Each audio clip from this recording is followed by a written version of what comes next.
Alright, Shalom. First and foremost, before I begin this lesson, giving all praises, glory, and honor to Yahweh, Bahashem, Yahweh Shai, Waharachak Kodash. Double honors go out to the apostles and elders of Great Millstone who rule and teach well.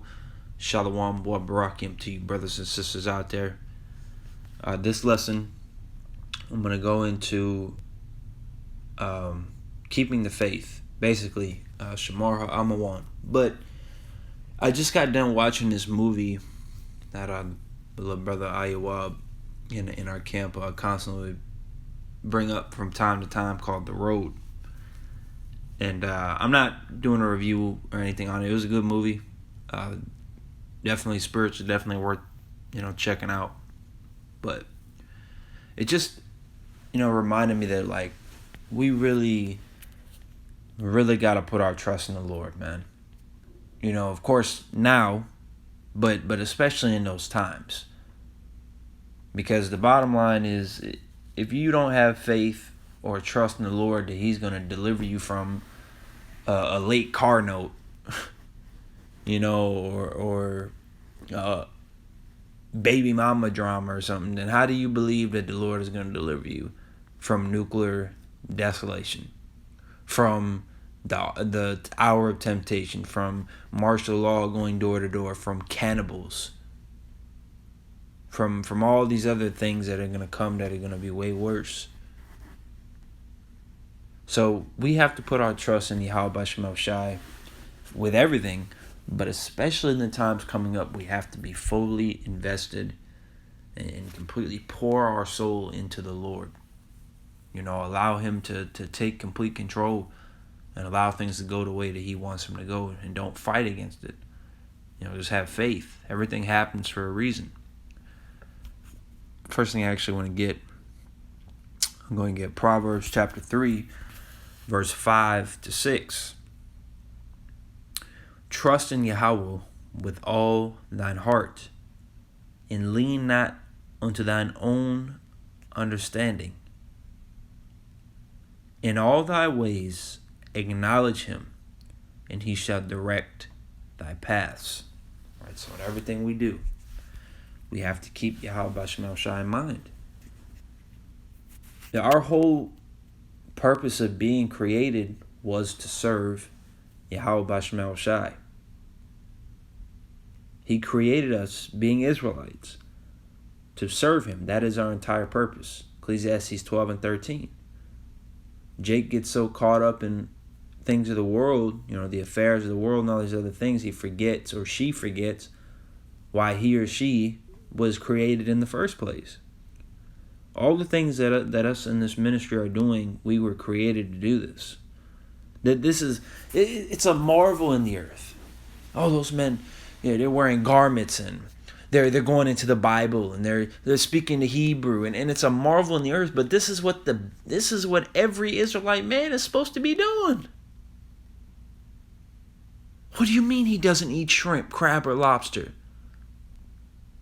What do you mean he doesn't profane the Sabbath?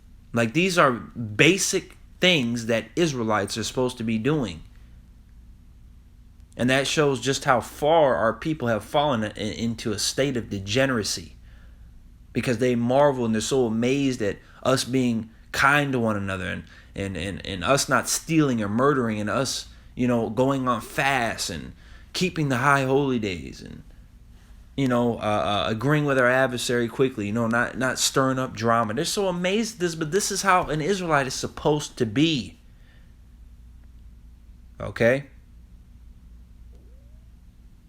Which that was a little side note, not to get off topic of the lesson, but we're just doing what we're supposed to be doing. And another thing that Israelites are supposed to do is put their trust in the Lord.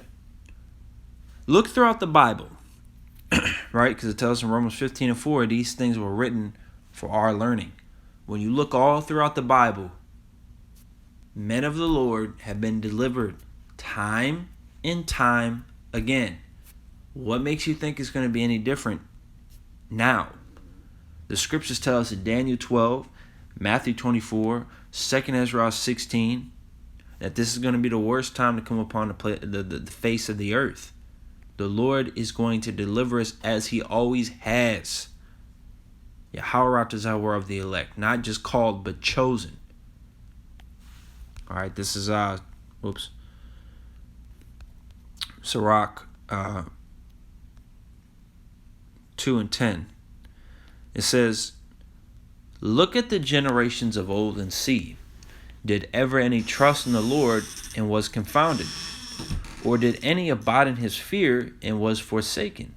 Or whom did he ever despise that called upon him?" There's not a single soul that put their trust in the Lord and served him wholeheartedly that the Lord did not deliver, cast it away. Yes, you had men that died. The Lord didn't deliver them, but that's because they were set up to be martyrs, but they're going to be rewarded for that.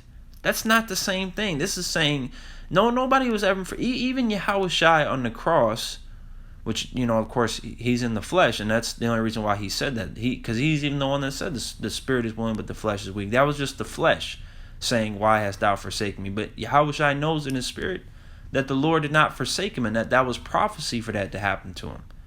All right, so if you believe that you're a man, or even a woman, but especially a man of the elect, you need to know that the Lord is not going to abandon you. So why not put your trust in him? Why are you looking towards carnal matters to deliver you from a certain situation? It's always Yahweh Shema Shai that determines the outcome of something, good or bad. He controls good or evil. That's why he's omnipotent, which means all powerful. So we need to have faith in him.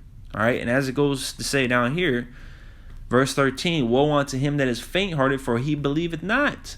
Therefore shall he not be defended. Woe unto you that have lost patience, and what will you do when the Lord shall visit you?" You see? So if you don't have faith, you're not going to be defended. Because the scriptures say,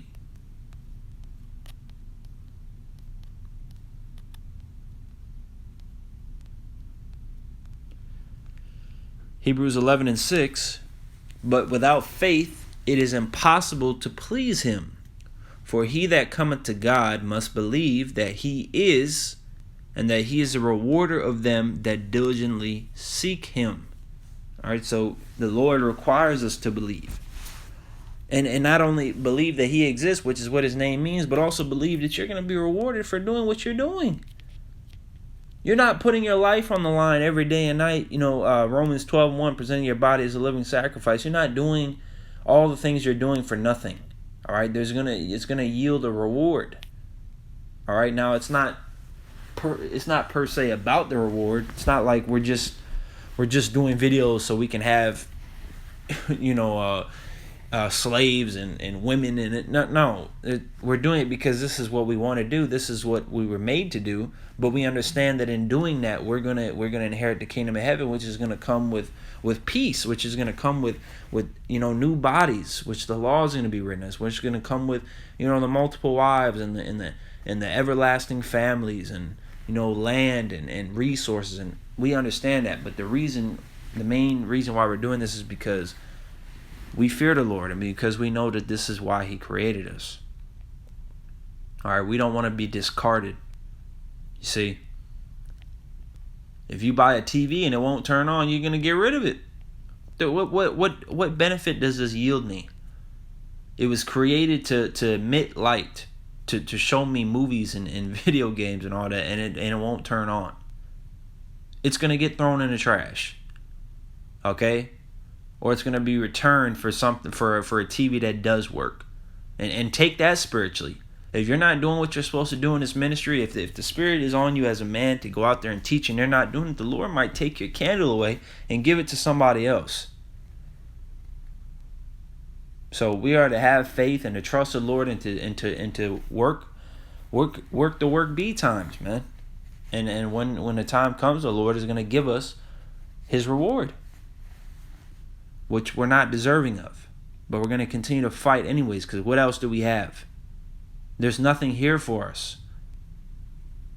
Time and time again, Jake puts their trust in Esau, Edom, the so-called white man, and his society, and is let down. Because he's not our friend, and this is not our kingdom. This is not our rest. This is not the continuing city. This is not the part of the movie where the glory abides. All right, so Lord willing, that this was edifying. Call halal Yahweh Shai. Double honors to the apostles, the elders, great millstone. Shalom.